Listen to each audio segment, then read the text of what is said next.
Elias Boon had only meant to buy salt and a small sack of flour, nothing more. His pockets were already light, and winter was coming fast. The wind pushed dust along the main road as he tied his horse near the town square. That was when he heard the sound. Metal scraping metal, chains pulled tight. The sound cut through the air like pain given a voice. A crowd had gathered. Elias stepped closer and saw two women bound to a wooden platform. Their wrists were red and raw, skin broken from the rope. A tall, thin trafficker stood beside them, with a whip in his hand, smiling wide like he was proud of himself. He cracked the whip once, not to strike, just to make the sound. People flinched, then laughed nervously. The first woman stood tall, despite the chains. Broad shoulders, strong arms. Her eyes were sharp and dark, always moving, watching every face. Her name was Clara. She looked like a wolf caught in a trap, but still ready to bite. Beside her stood the second woman, smaller, thin. Her hands shook. Her eyes were wet but empty, like she had already cried all the tears she had. Her name was Leah. She stared at the ground as if looking at people only made things worse. The trafficker shouted like he was selling animals. 2 rare finds, strong, obedient. Highest bidder takes them home. No one stepped forward. Some people turned away. Others smirked. This was not new in a place like this. Elias felt his chest tighten. He told himself to walk away. He was an old widower, a broken rancher with bad knees and fewer coins than most men his age. He had no business here. Then Leah looked up. For a single moment, their eyes met, and Elias saw his daughter, 8 years ago, trapped in a burning house, smoke in her lungs, fear in her eyes, the same look, the same silent plea. His breath shook. "How much?" Elias asked. The trafficker laughed. "Both?" Elias nodded. Both. The man sneered and leaned forward. "You sure you can afford that, old man?" Elias did not answer. He reached into his coat and placed every coin he had on the table. Coins saved over years. Coins meant for seed. For repairs. For surviving winter. "Unlock them," he said. The crowd went quiet. The trafficker hesitated, then grinned. He took the money. Before he could say another word, Elias stepped onto the platform. He pulled a small knife from his belt. Old, worn, still. Sharp top, he cut the chain. The sound was small, a faint click.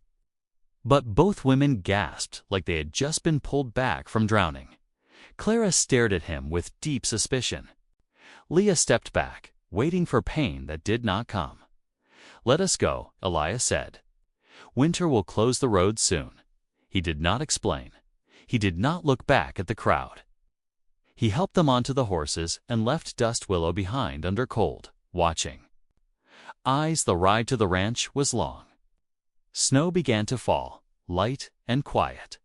Leah sat behind Elias, holding the saddle but not touching him. Clara rode this spare horse, alert, watching every tree and shadow. By nightfall, they reached the farmhouse. Small, old, cold. No smoke rose from the chimney. Elias lit a lamp and started a fire. He showed them a room, blankets, water, food on the table. "What do you want from us?" Clara asked. "Nothing," Elias said. "Just a safe place." He pointed to the door. "No lock. If you want to leave, you can." Then he went to his room and closed the door. That night, for the first time in years, Clara and Leah slept without fear of chains or locks. Morning came with heavy snow. Clara rose first. She put on a rough sweater and stepped outside. She picked up the axe and began splitting wood. Each strike was steady, strong, like she was cutting away pieces of her past. Inside, Leah rekindled the fire and made soup. The smell filled the kitchen with warmth. Elias hauled water from the well. His hands shook in the cold. When he set the bucket down, Leah stepped forward and held out a scarf she had knitted. "You should wear this," she said softly. Elias smiled. "Thank you, Leah." She smiled back. A real smile. Later that day, Elias worked on a broken fence. Clara came over and lifted a heavy plank with ease. "Let me," she said. "You are stronger than I thought," Elias said. She paused. Strength had only brought her pain before, but his voice held respect. As they worked, Clara kissed his cheek. Quick, honest. Elias froze. Clara turned away. "Just thanks," she said. That night, they sat by the fire. Clara sharpened a knife. Leah mended Elias's coat. The house was no longer silent. Then came the sound of hooves. Elias stepped onto the porch with his rifle. 2 men stood at the gate. "The traffickers, we came to collect our property," one sneered. "They are not property," Elias said. Inside, Clara heard everything. She stepped out beside him. Leah followed, holding a shotgun with shaking hands. "We do not belong to you," Clara said. The men laughed, threatened, spoke of fire and law. Elias loaded his rifle. "I do not need to win," he said. "Try touching them." The men saw the 3 of them standing together. Then they turned and rode away. That night, the fire burned bright. But all 3 knew one thing. The past had found them, and it would come back again. The days after the traffickers rode away were quiet, but the silence felt different now. It was not empty. It was tense, like the pause before a storm. Elias woke each morning before the sun, his old habits from army days never leaving him. He checked the fence lines, the stable door, and the tracks near the road. The hoof prints were slowly filling with snow, but he knew that did not mean safety. It only meant time. Inside the house, life continued in small, careful steps. Leah began to hum while she worked. Soft sounds, barely louder than the wind, but they filled the kitchen with something gentle. She cooked, cleaned, and mended without being asked. Still, she flinched at sudden sounds. A dropped pan. A door closing too fast. Elias noticed and made sure his movements stayed slow. Clara stayed outside most days. She fixed what was broken. Before Elias could ask, fence posts, loose boards, a leaking corner of the roof. Her strength was steady and quiet. She did not talk much, but she watched everything. The road, the hills, the tree line, always ready. One afternoon, Elias found her standing at the edge of the property, staring toward the distant hills.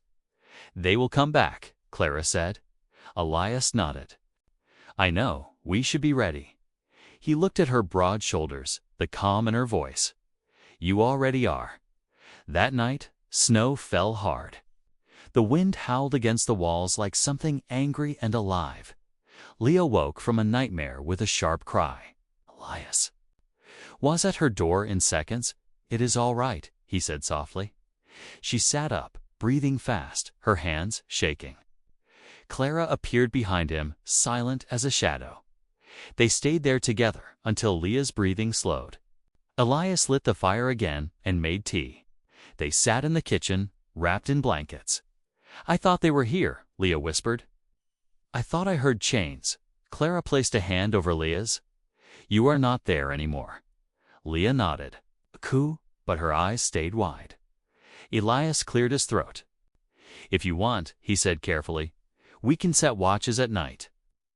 One of us awake at all times." Clara nodded. "I will take first watch," so they did. The nights passed with one of them awake, the fire low, the rifle nearby. Slowly, Leah began to sleep. Longer. The dark circles under her eyes faded. One morning, the snow broke enough for the road to show through again. Elias took his horse and rode into town for supplies. Clara insisted on coming. They did not ride close together. In town, Clara kept her distance, watching from across the street while Elias traded for grain and nails. Eyes followed them. Whispers passed. Some faces showed respect. Others held resentment. At the supply store, a man leaned close to Elias. "You are making trouble for yourself, old man." Elias met his gaze. "I have lived with trouble before." When they left town, Clara spoke. "People are afraid of you now."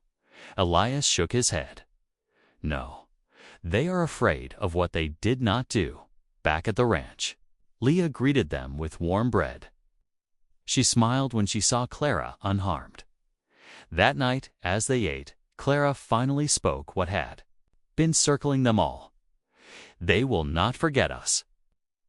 Those men have friends." Elias set his cup down. "Then we make sure they know this place is not easy to take."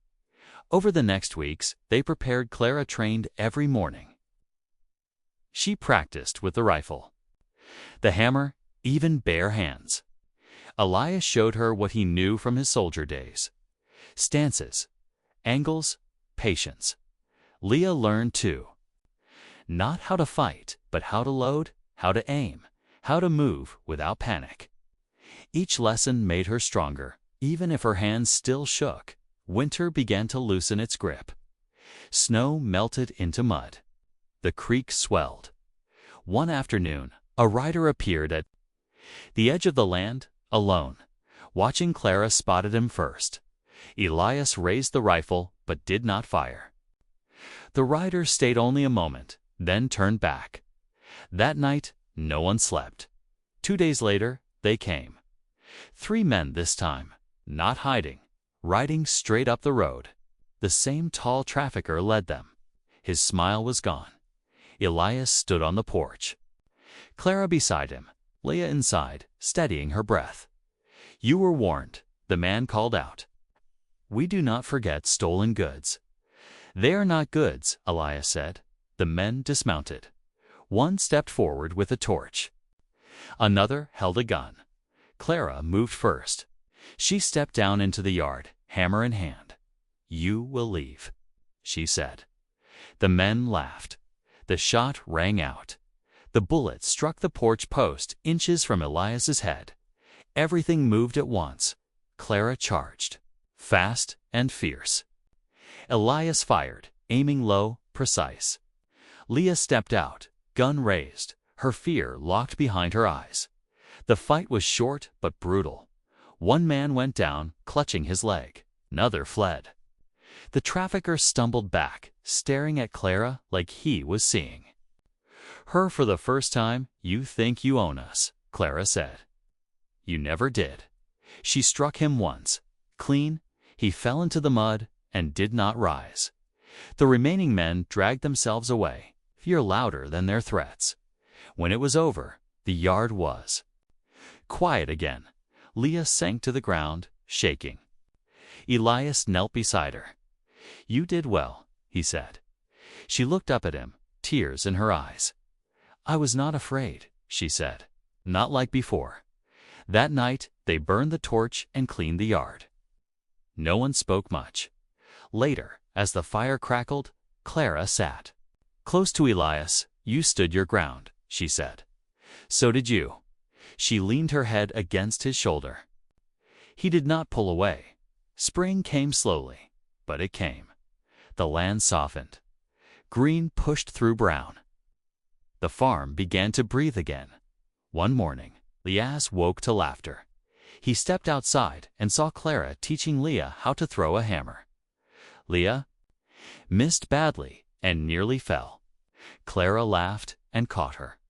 For the first time, Elias felt something settle deep in his chest. Not fear, not duty, belonging, but the road was still there, and somewhere beyond it, the world was watching, waiting. Spring arrived without asking permission. One morning, the frost simply did not return. The ground softened, birds came back to the hills, and the valley slowly remembered how to breathe again. Elias stood on the porch and watched the sun rise over land he had almost given up on. For the first time in many years, the future did not feel like an empty road. The trouble with the traffickers did not return. At least not in the way Elias had feared. Word traveled fast in places like Dust, Willow, an old rancher who stood his ground, 2 women who fought back, men who came with fire and left with fear. People talked, some with respect, some with shame, but no one rode up that road again. Life settled into a steady rhythm. Clara rebuilt the awning like she had promised. She climbed the roof with ease, hammers swinging strong and sure. Elias worked beside her, measuring boards and steadying beams. They did not talk much while working, but there was comfort in the shared silence. They moved like people who trusted each other with their lives. Leah worked the garden, small hands, careful touch. She planted onions, beans, and mint. Every green sprout felt like a victory. When she laughed, it was no longer cautious. It rang out clear and surprised even herself. One afternoon, Elias returned from the stable and found the 2 women sitting together in the dirt, laughing over nothing at all. He stood there longer than needed, just watching. The sound filled something broken inside him. That night, they sat by the fire. The wind was softer now. The house warmer, Elias cleared his throat. When the road dries fully, he said, "If you ever want to go back to town or somewhere else, I will take you." The words were careful, honest. Leah looked at Clara. Clara looked at Elias. "We are not leaving," Clara said. "This place is home," Leah added. "We choose it. We choose you." Elias felt his chest tighten. He nodded, unable to speak right. Away from that day on, no one spoke of leaving again. Summer came slow and kind.